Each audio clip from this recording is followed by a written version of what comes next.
This movie we're watching was made using a photographic process almost 100 years old. But in fact, the images we are seeing here are coming from this laser disc. This laser disc, virtually indestructible, it carries an incredible amount of information and allows for random access. Now, up until now, laser discs had very little to do with computers. But watch out, the lasers are coming. Next on the Computer Chronicles.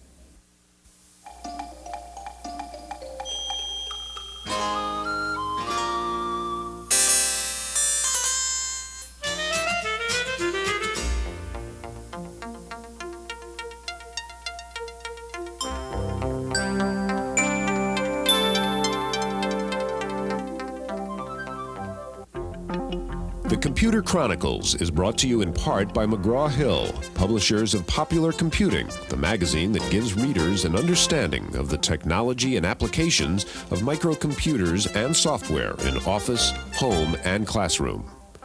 Popular Computing, the authoritative microcomputer magazine from McGraw-Hill.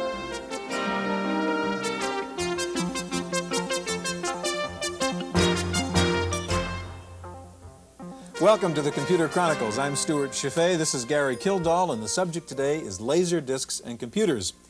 Gary, we're watching this movie on a video disc player here, which some people would consider high technology, but the fact of the matter is this is a dinosaur. It's been a flop. They're not even making it anymore. How then is it that we can be talking about this great future of video discs and computers? Well, this is built like a phonograph record. It has a stylus and grooves, and RCA built this to compete with the video cassette recorder market. Now, the phenomenal success of VCRs really led to the demise of this particular player, but laser storage is completely different. It starts with movies and it leads to computer-controlled video, write-once devices, and phenomenal storage densities for digital storage in a computer. It's my favorite subject right now. Okay, we've got some spectacular examples of the marriage of laser discs and computers for you, looking at games, graphics, and data storage. First, let's take a look at the background, the technology of optical storage in this report. About the only similarities between optical and magnetic storage disks are their shape and the fact that they both feature random access of data. But the big difference is just how much data can be stored on each side of a 12-inch laser disc, 1 billion bytes, or about 50 to 20,000 pages of text. The enormous capacity of this medium does not come without some disadvantages, at least for the present. Laser discs are restricted to read-only or write-once-only applications, and their initial mastering costs are very high. Because the information spots are incredibly minute, about 1/10 the size of a particle of cigarette smoke, they must be produced in a clean room environment, much like that of a chip factory. The base material of the disc is polished glass, sealed with layers of coatings. A high-intensity laser beam is focused through an objective lens to mark the coating in small pits or bubbles, forming the digital code later read back by a low-energy laser. Like the technique used to make phonograph records, a master disc is struck from which a series of plates are formed. These are the molds for making copies. While the image source can vary, the disc stores information by scanning it, much like a television camera. An image gateway compresses the picture and enhances it for retrieval. With a high-resolution monitor, an excellent image can be recalled from thousands in storage in about 8 seconds. The ubiquitous floppy disk is not yet an endangered species, but users might want to remember this. One 5-inch laser disc can store as much information as 2,000 floppies.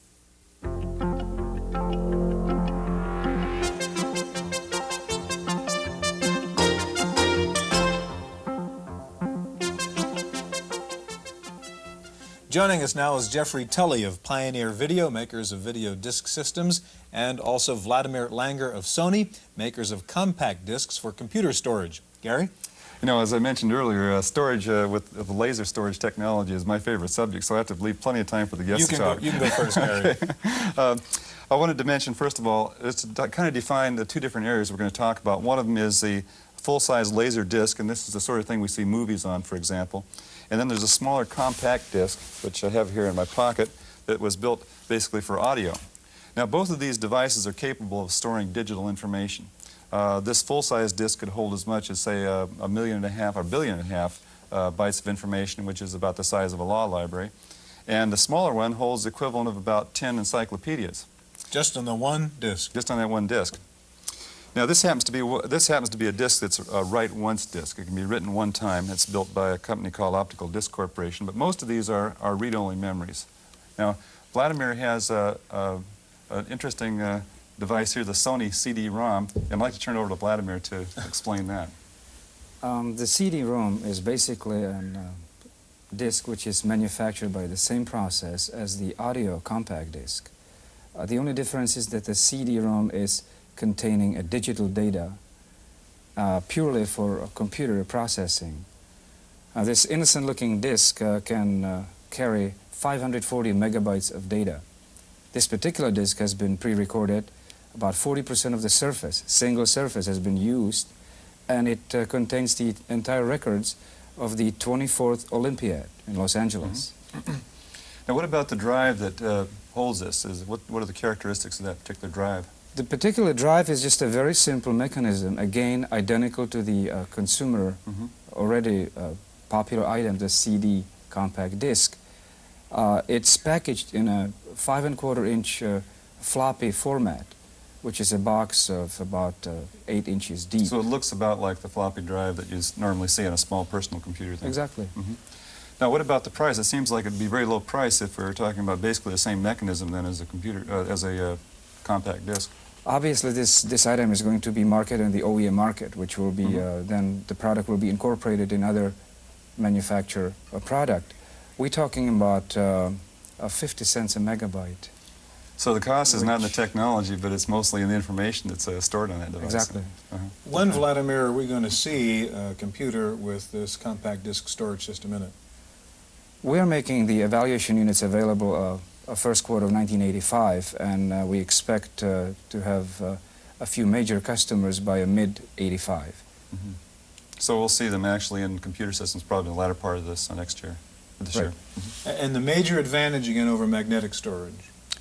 The major advantage, of course, is that it's virtually indestructible, and it's removable, which is gives a system user tremendous value.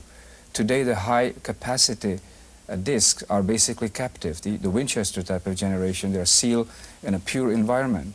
This is a diskette which can be basically mishandled and still be perfect. Right. Now, even though this is a read-only device, its main purpose is really as a source of information rather than one that's going to be used for, say, archiving or backing up data from a main part of the computer system. Right? I think that the market still is defining its application, but there's a tremendous opportunity. This particular product has caused a tremendous excitement in the Library of Congress or various publishers. The educational market is, of course, been anticipating a tremendous growth and need for high-capacity devices. It could really change the whole printing industry. Absolutely. Let's turn to Jeff now. You've got all this wonderful, exciting-looking stuff here, and give me a description of what your system is. Okay. Of course, you've talked a bit about the laser video disc player that can play movies. That's one of the components here, the system. The second part here is a microcomputer, which is currently marketed by Pioneer in Japan. It's a format referred to as MSX, which is a software and hardware standard that a number of Japanese manufacturers have adopted. The unique features of Pioneer's version, however, is that it has built into it not only a Z80 processor and a graphics processing chip, a keyboard, of course, and memory, a cartridge slot for plugging in game programs, but it also has a connector on the back which plugs directly into the video disc player. It's also taking video signals which come from the video disc player and combining the computer graphics and the video disc imagery on the screen. Right now, for example, the Sega logo and the Astron belt, which is a game program we have running here, that imagery is coming from the video disc. The push button, push start button and so on is coming from the computer. It's a graphic overlay. And in fact, before we began talking here, we loaded the program which controls this game also from the video disc. It's on the Audio 2 channel in a format very similar to what other computers in the home would use an audio cassette. So you don't have to have a read-only memory cartridge on this or a cassette or a floppy disk. The data comes right off of the disk itself. Right? That's right. So for distribution of games or conceivably educational programs and that kind of thing, You are able to bring in all of the things that one would normally have with a computer, the computer graphics and so on, but you can now also bring motion and still frame pictures that are full television quality and even combine those two on the screen Okay, together. Jeff, before we run out of time, I want you to push start button like I'm telling you to do, and let's see what this looks like. All right. And tell us what you're doing as you do it. All right, we'll bring the audio up here from coming through the computer. And you're seeing the spaceship move on the screen, which is under my control. That's a computer-generated graphic. The background spaceships and the sound effects, the firing sound effects are computer-generated. The zooming sounds of the spaceships, when you hear them, are coming from the video disc. Now, one of the major advantages here is not that this is not just a linear movie that's playing, that the computer can actually go back and play sequences, replay sequences, and make branching decisions and play a segment that is not in the... Right. As a matter of fact, you'll notice order. here when I got shot that the shot coming from the spaceship was computer-generated, so that scene could be played with or without an aggressive enemy. He may move as a passive target, or I may be able to shoot at him depending on which level of the game I'm playing at, the level of difficulty. Now, this is showing us a game application, but there are hundreds of other applications where this kind of a computer system is hooked up with a video disc. For example, I guess educational applications would be one area. Have you had any experience with that so far? Currently, there's some people looking at those kinds of applications. Of course, this system itself is only marketing in Japan right now, and naturally the publishers there, there's been a very active Laserdisc industry there even before this system came out, with things like travel guides, encyclopedias of birds and fish and insects and so on. So yes, the education market has already seen the value of the video disc. And in the industrial market in the U.S., where more expensive and more sophisticated computers are used connected with the video disc, there are military simulators like tank gunnery and any number of very, very serious educational applications that are in use. Okay, we've seen one example of computer graphics overlaid on top of laser graphics. Now we're going to look at another laser system which not only has laser graphics, but artificial intelligence and speech recognition. So stand by as we get ready to play Thayer's Quest.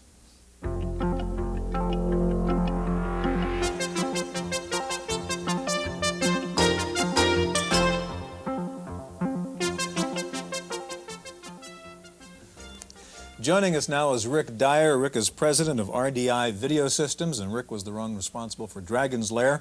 And joining Rick is Jay Eagle, executive vice president of Proton, and Jay is involved with the audio and video elements of Halcyon, an incredible new system we're going to see in just a moment. Before we get to Halcyon, though, we're going to take a look at another cutting-edge application of laser discs and computers, and Wendy Woods has the report. Calling all cars, calling all cars, calling all cars, calling all cars. You're looking at the world's first interactive video art game, created by artist Lynn Hirschman. Lorna is about a woman with agoraphobia who hasn't left her house in 20 years. She watches a lot of television, and in manipulating the video, the viewer begins to sense the repetitive and repressed nature of her life. Well, I think that video disc as a technology is really exciting because of the interactivity and the ability of a participant or a viewer to become active by playing with the technology. Lynn Hirschman is among the first artists to explore the Laserdisc as a creative medium. That's because the barriers of cost and availability of Laserdiscs have locked many others out. I think as these things happen and people see what the possibilities are and how exciting a medium it really is and how much truer a cut of reality it'll present, more people will do it, and you know, more of an audience will evolve. It always takes time. But then, again, being the first and being pioneering is real exciting, so you get that payoff, too. Reporting for the Computer Chronicles, I'm Wendy Woods. Stewart, what have you become, an airline pilot, or what is this piece of headgear you have? No, actually, I'm about to communicate with this machine, Halcyon, we have out here. And you get these guys to explain it, and then I'll talk to it. Good. Well, so far, we've talked about two uses of laser storage technology. One is in video, in a shoot-'em-up style game. The second one was in mass storage with the CD-ROM. Rick has had a machine under development here for some time. I read about in the technical press called the Halcyon, and I'd like to have him explain to us what he's got.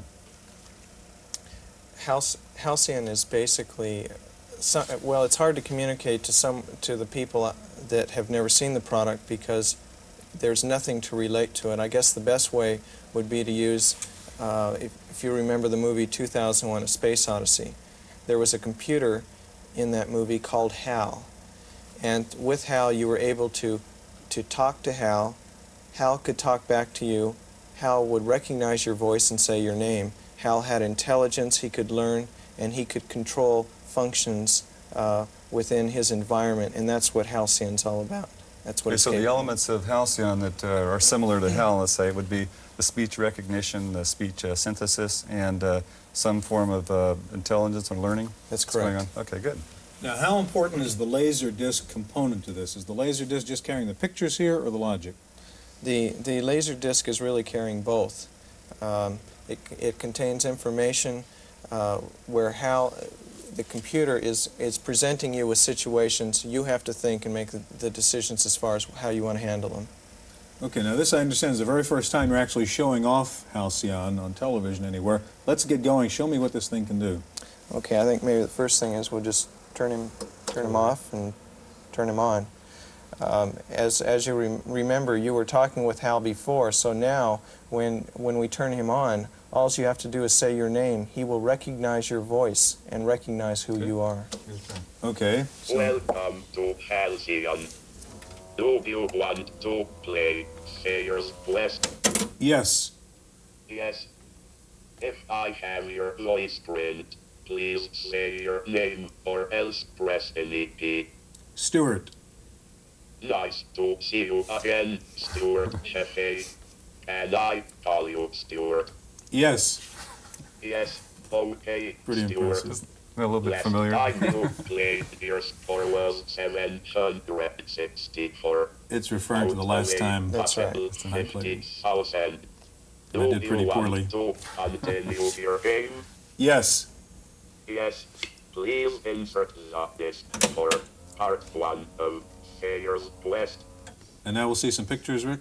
You'll continue right where you left off. Okay, now what you've done is really combine some technologies that have really been around. You've got the recognition of speech, trainable speech recognizer is something that's available today, and also the speech synthesis is also something that's available. So you've combined in a package here that really makes a story and what is that unique part of it?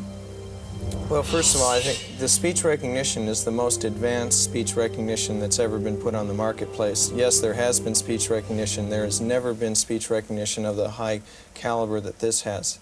It has the ability to understand up to a 200-word vocabulary. Take this staff to the fairy circle in the forest and give it to the fairies. So, as you can see, Now that's me, sort of. I'm the character in this story. that's right. You are that character. And I've got a choice now. Sorry, Hal.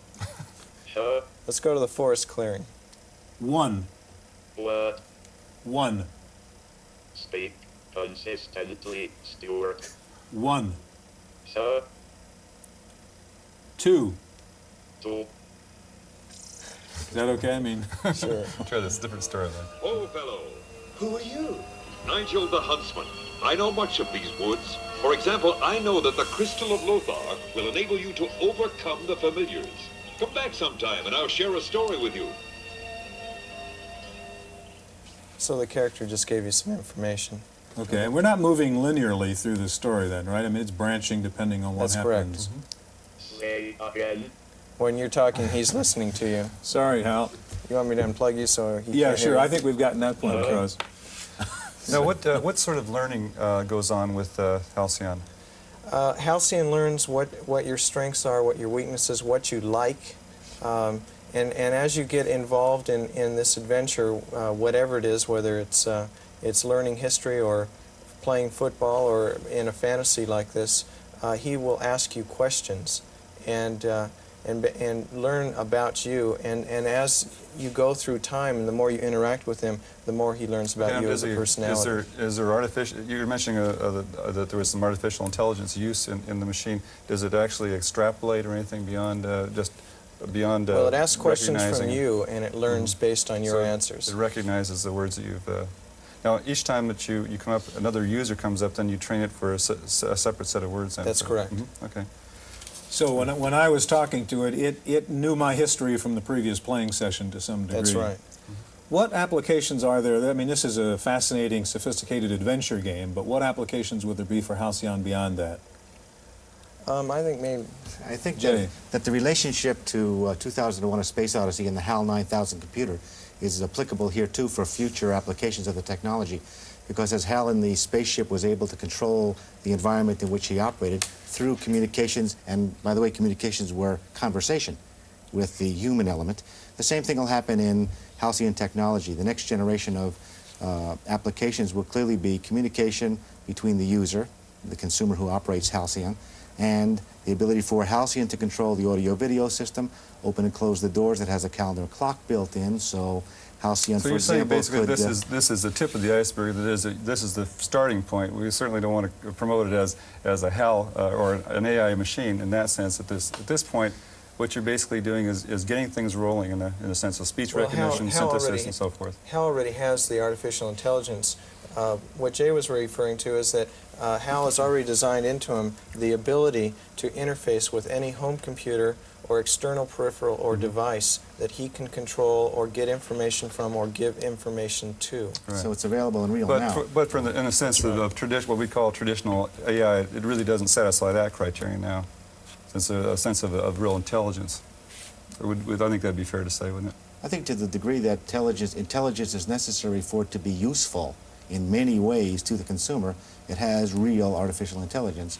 And in fact, to the point where what we typically think of as a robot, which is a little creature that goes around on wheels and sweeps dust off that kind of picture of a robot, this is a true robot. It serves the user in any number of ways that you choose to have it control or help you control your environment through conversation. That's the best kind of robot. It's without wheels. It's a real good starting point. It's a very impressive machine. Briefly, we have about 30 seconds. There's a history application you have on this. Explain that, Rick. The history is Voyage to the New World. It's about the history of John Cabot, who lived in 1498. But you learn history by going back in time and actually becoming a part. You go on. You are on the ship. Okay, pretty fascinating Very nice. stuff. Halcyon, we'll play with you and talk with you later. Now, how far will laser discs and computer technology go? We have some thoughts from commentator Paul Schindler. How far are laser discs going? Well, this one is going to go into my compact disc player. I'm replacing my records with compact discs just as quickly as I can. And when laser discs become available as a computer peripheral, I'm going to start replacing my floppies. If you'd like a peek into the future of laser discs in the computer business, have a look at what compact discs are doing to the record business now. Let me show you. This is my current Brandenburg Concertos. It's an LP. There's a lot of noise on there besides the music. It's bulky. If I get my fingers on it, I ruin it, and it's only got 30 minutes of music on a side. This is my new compact disc version. And what a great name. It's so compact. Bach never sounded better. It's got an hour's worth of music. It doesn't matter if I put my fingers on it. Now, this is the floppy disk that we're all familiar with. It's just like the LP. You can wear it out. If you get your fingers on it, you're going to ruin it. I think laser discs are going to do to floppies what compact discs are doing to records, and that is to say it's going to replace them. But you can't write on a compact disc, you say. Well, by the 1990s, read-write laser disc units are going to make floppy disks just about as popular as punched paper tape is today. That's my opinion. I'm Paul Schindler.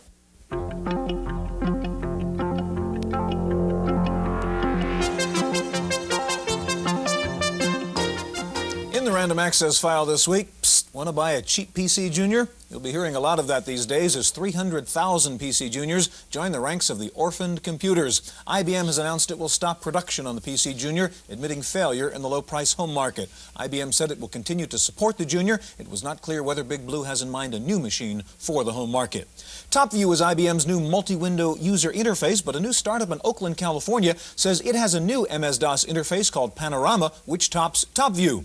A company called Dynamical Systems claims its new Panorama interface runs faster than TopView, can handle 10 times more windows, and uses up only half the memory. Since IBM has refused to license TopView to clone manufacturers, Panorama may be the answer for the compatibles seeking to stay competitive with the new IBM environment.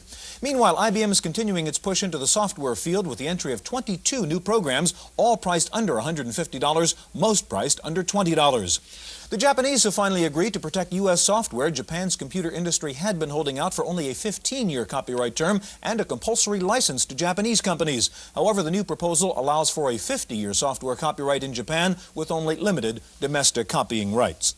The Japanese have been talking quite a bit about fifth-generation computers and parallel processing as a way to improve computer power, but the good old USA has announced two of the first prototype parallel processing machines. IBM has unveiled an experimental computer called the Yorktown Simulation Engine, which uses 512 microprocessors, and Intel has announced its first concurrent computer using 256 microprocessors. Both machines are experimental. What may be the world's largest supercomputer center will be built at the NASA Ames Research Facility in Mountain View, California. NASA says the machines will be used to design spacecraft and study the universe. NASA officials say that within 2 years it will have supercomputers running 10 times faster than anything known today. If you like to run fast, Paul Schindler's back with a look at a program called Coach. That's the sign for steel, and that means it's time to run, and I've got just the software package to help runners. It's called Be Your Own Coach, and it produces a workout schedule for runners that's sound and healthy. As a native Oregonian, I've got to tell you, this package was written in the running capital of the world, Eugene, Oregon. It gives you a choice of 6 different running programs depending on your objectives. You tell it how far you run, how fast, and what your heart rate is. Be Your Own Coach tells you how far you should run, how fast you should run, and how many calories you're burning. Now, keep in mind, this program's for serious runners. If you get up every day and run the same 2 miles, it's not for you. But it can help manage a serious running program. Now, take a good look at this opening screen. It's the last color you're going to see. This is a serious, no-frills program. The entry screens are nothing fancy, like Joe Friday says, just the facts, ma'am, and the graphics are nothing to write home about. All this program does is help you. I like Be Your Own Coach. PCs should be helpful. The IBM PC and Apple versions of Be Your Own Coach cost $50. The Commodore version is $39 from Avant-Garde in Eugene, Oregon. For Random Access, I'm Paul Schindler. By the way, the Keep Fit set seems to have just discovered computers. Both the March issues of Run and Running World magazines feature reviews of running and exercise software. One of those reviewed features aerobic music and exercising stick figures, perfect if you like to work out but don't like watching Jane Fonda. Kodak is continuing its move from the chemical world to the magnetic world. Kodak announced this past week its plans to acquire Verbatim, the floppy disk manufacturer. Kodak had been selling disks made by Dyson. Does conversion to computers in your business eliminate jobs? Apparently not, according to a new study by a Menlo Park firm. The study showed that of firms recently converting to computers, 58% did not cut staff, and in fact 12% had to add staff. Finally, computers are showing up in an unlikely area, rock music. The new trendy thing is for rock groups to travel on the road with computers. Compacts, NECs, and PCs have been spotted in the dressing rooms of Rick Springfield, Todd Rundgren, Styx, Jefferson Starship, Journey, and Tina Turner. The computers are used to handle tour costs, travel arrangements, and for research on local radio stations. Now, if they would only get the computers to write the music, or do they? That's it for this week's Chronicles. See you next time. The Computer Chronicles was brought to you in part by McGraw-Hill, publishers of Popular Computing, the magazine that gives readers an understanding of the technology and applications of microcomputers and software in office, home, and classroom.